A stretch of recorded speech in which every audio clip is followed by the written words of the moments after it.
Merry Christmas! My name is Kourtney Harding, and I'm going to be reading for you Christmas Oranges, retold by Linda Bethers and illustrated by Ben Sowards.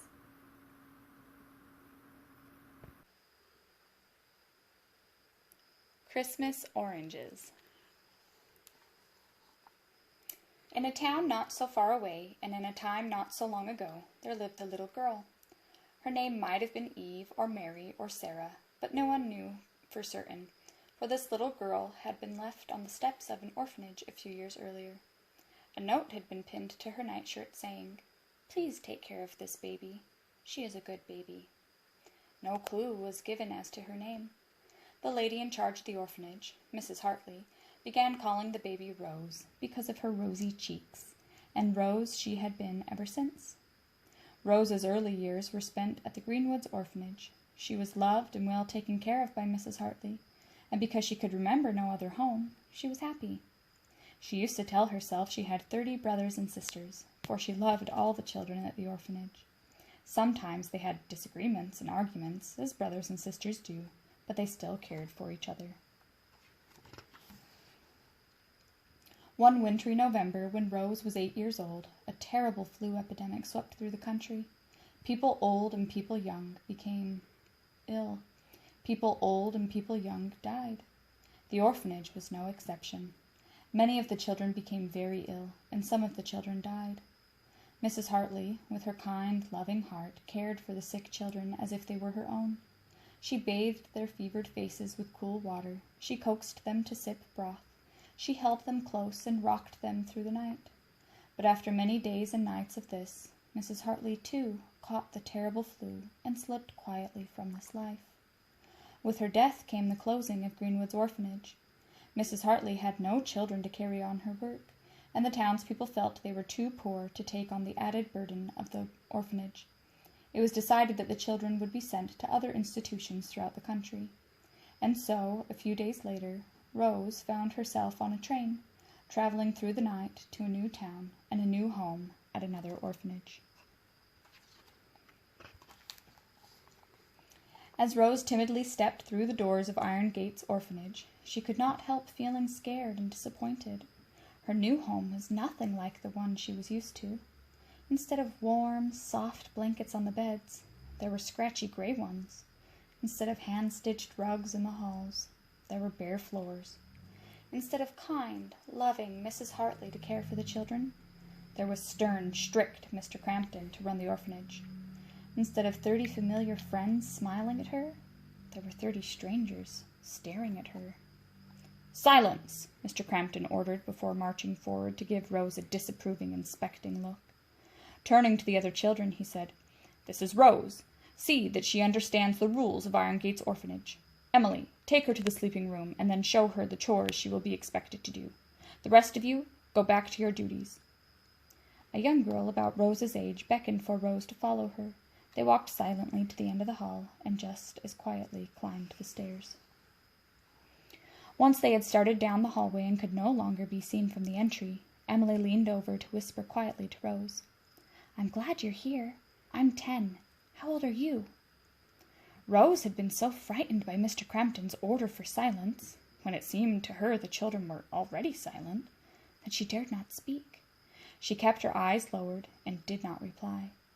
Emily took her hand, patted it, and whispered, "It's all right to whisper up here. Mr. Crampton can't hear us. It's only when we're downstairs or when he's around that we have to hold still and be still. That's rule number 1. Hold still and be still. Up here we can talk and be friends." Even though Rose still dared not speak, she smiled a tiny, shy smile at Emily.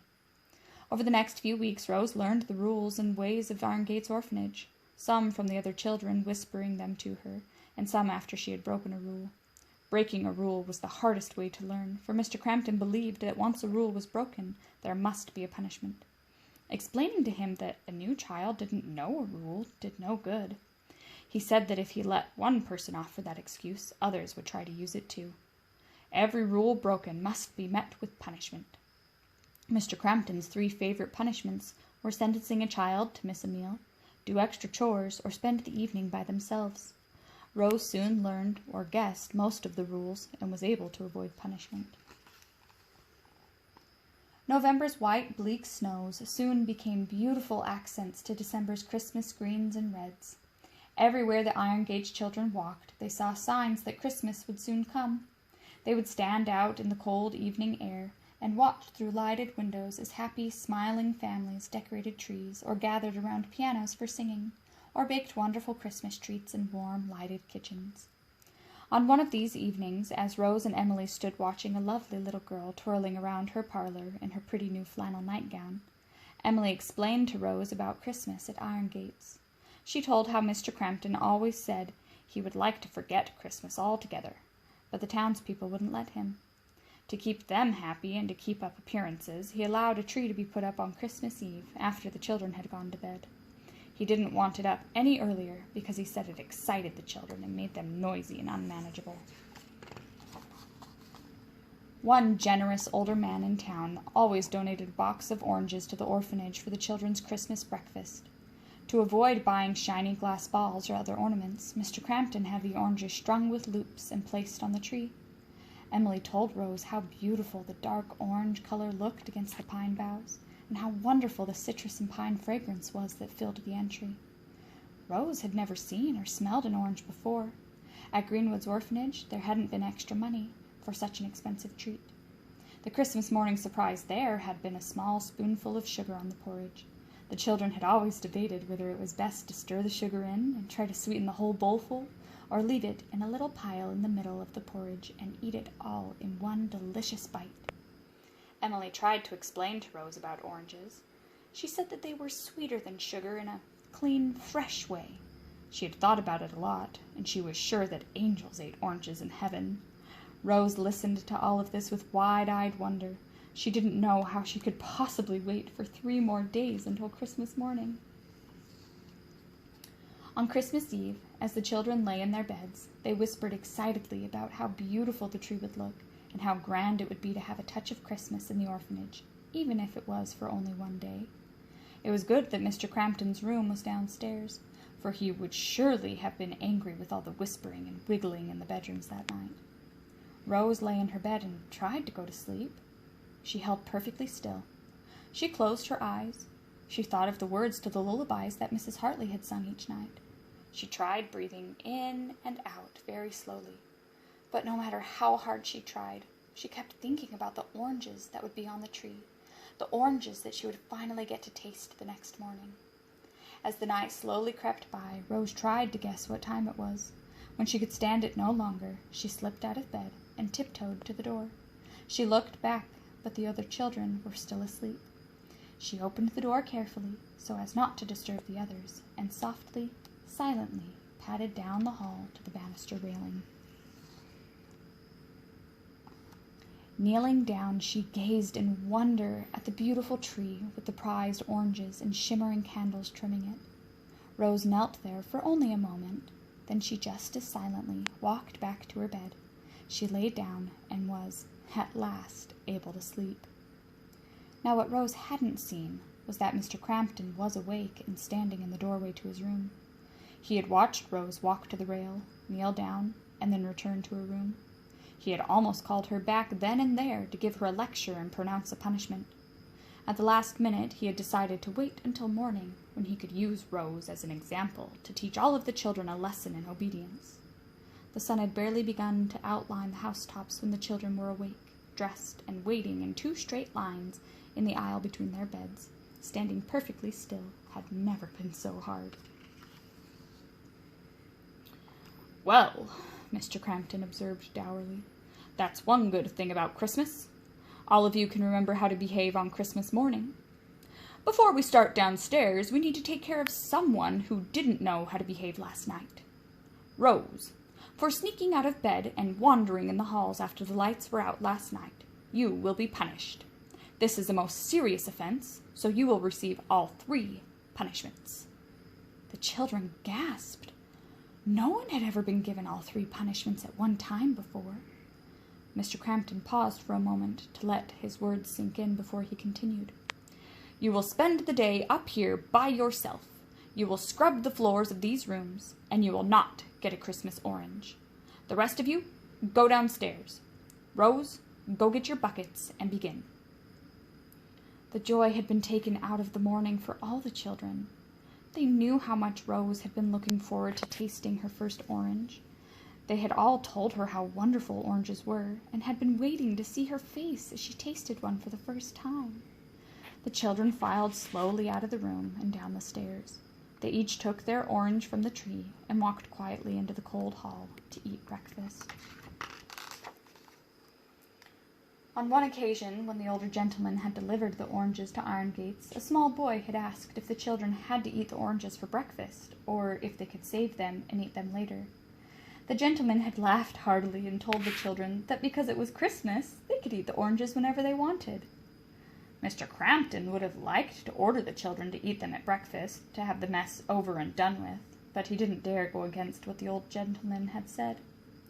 While Emily sat looking at her orange and wishing Rose could have one, a wonderful idea came to her.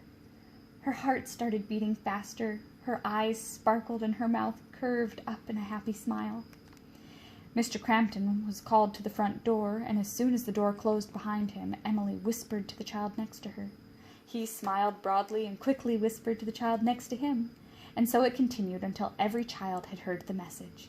One by one, the oranges disappeared from the table and were placed in pockets for safekeeping.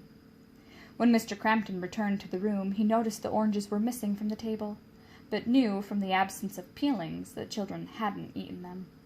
He decided it was because the children were too sad about Rose to eat the fruit this morning. He nodded his head in satisfaction, sure he had put his point across. The children did their chores as they did every day. Once the oranges had been passed out, Mr. Crampton treated Christmas like it was any other day. The children went about their duties quietly, but each pocket still showed a bump where an orange was hiding. At supper, the children ate their meals, and then quietly slipped the oranges from their pockets, peeled them, and ate them too. Each evening they were sent to bed immediately after cleaning up from supper, and tonight was no exception.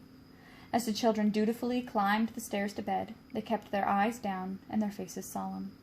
Mr. Crampton couldn't have been more pleased with how subdued the orphans were. The children entered the dark sleeping room quietly. Each pair of eyes was quickly drawn to Rose, who lay huddled on her bed, her face turned away from the door.